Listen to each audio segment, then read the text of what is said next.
Here on Dust2, Magisk is the B anchor for Astralis, and in this one we're going to learn how he locks down mid and tunnels whilst playing heavily for information on that B site. So on this one, Astralis, they know that G2 have forced up. Dupree is going to smoke tunnels, Magisk is going to nade deep, and now playing off sound. It's up into the corner, he dodges the flashes, it's 2 fast kills, and he will finish off the third here with the pistol. What we should talk about on this one is how you should play anti-eco here on this B site, and perhaps you should do the same as Astralis did here, playing double site, bring your teammate with you, have them perhaps smoking the tunnel, maybe you can nade, get one of you up close, one of you sitting back on the site, and play as a duo against those fast B players, because there's always a good chance those happening on these force buy rounds, and then you can shut them down as Astralis did here.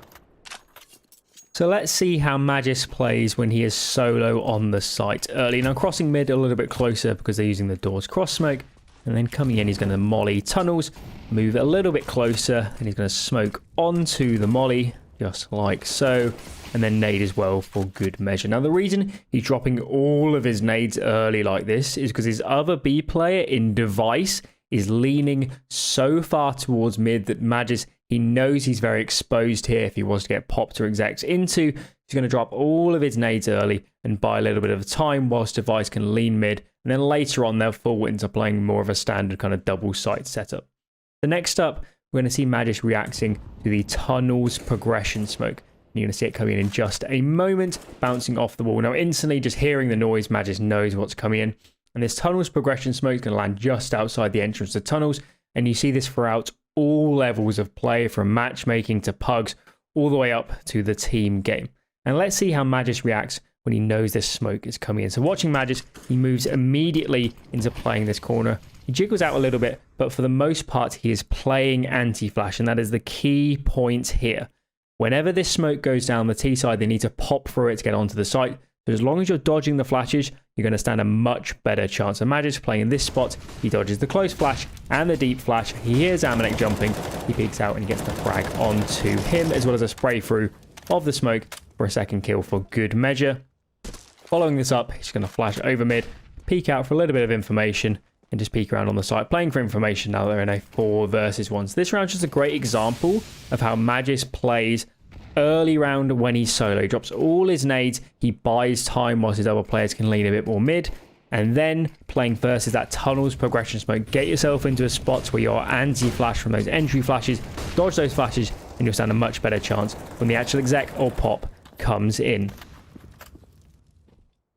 So as a quick side point, whenever you're playing the B site on the CT side of Dust2, make sure you get one of your teammates to smoke for the cross, just like so, as device does here off of that box. So Magisk making his way onto B, and again he's playing solo early, so once again he's going to molly the tunnels, move a bit closer, then smoke onto the molly to buy himself some more time before moving into the cubby, just like so, and then coming in and out of playing anti-flash. And again he's trying to dodge the flashes in case the T side were to pop through that smoke. So as Dupree comes over, they're now going to play more of a kind of standard double site setup, and Magisk, he's going to fall back to playing the site itself. Whenever you're playing as the B anchor on Dust2, you need to be spending a lot of your life playing for information, just like so as Magisk is doing here. So the way he's playing for it, getting himself onto the box, he's jiggling tunnels. When he knows that's clear, he jumps spot mid, looking through the window, just like so. And it's very important you don't just sit back and play a static angle on your M4, because the T side will just contact out, and more often than not they will get the frag onto you to play for information, just like Magisk is doing here. So Liquid, they're going to be going for a B split. As it comes in, Magisk, he flashes for Glaive to come through. The second flash does white him, but even so, they do get themselves into a man advantage. Now with Magisk, gets himself into playing window, he does spot a player there, up again, he's going to swing out a nice frag here onto Stu, but unfortunately all the other players are going down, and Magisk, he's now in a really tricky spot. He backs himself off, gets 1 kill onto window, he does his best to kill the other players, but there's nothing Magisk can do in this situation. But overall, a really mega round there from Magisk, playing solo early well, using his nades, then working well off the B split, playing for information. Everything happened in this round. This is a great example of how to anchor the B site on Dust2 and work well with your teammates.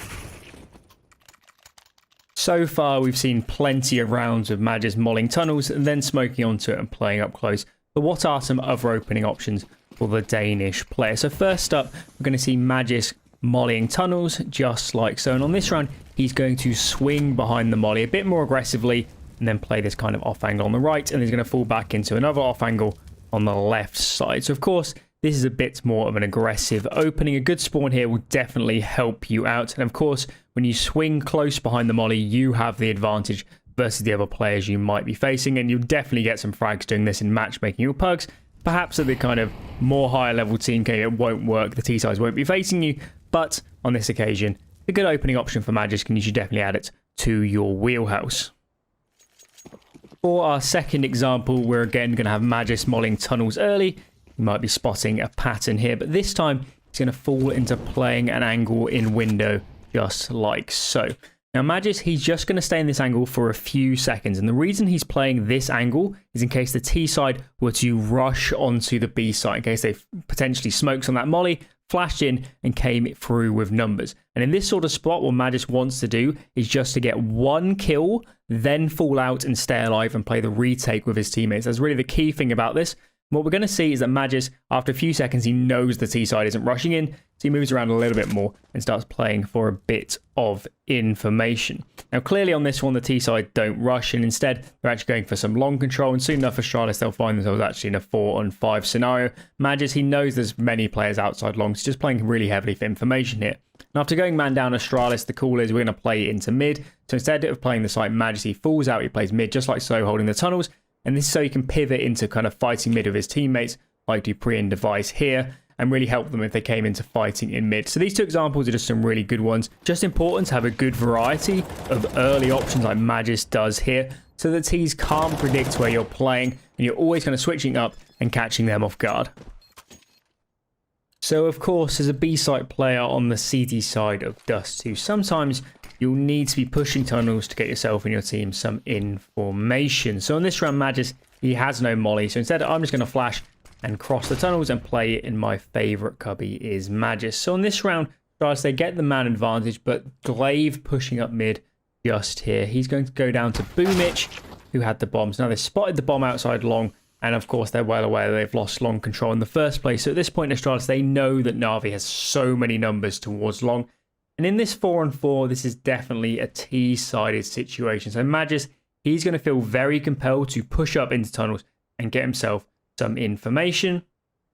And winding forward a little bit, that's exactly what we're going to see here from Magisk. As he pushes in, gets some kind of full map control here, allowing Dupree to rotate off and then to kind of stack towards the A bomb site. So at this point, Astralis, they know it's extremely likely that Na'Vi are at least around long at the moment and are very likely to end this round towards long. So at this point, they're just posturing here on Na'Vi, and Device, he's going to throw some nades towards short. Astralis is going to kind of remove short from the equation and allow themselves to focus all their attention towards long.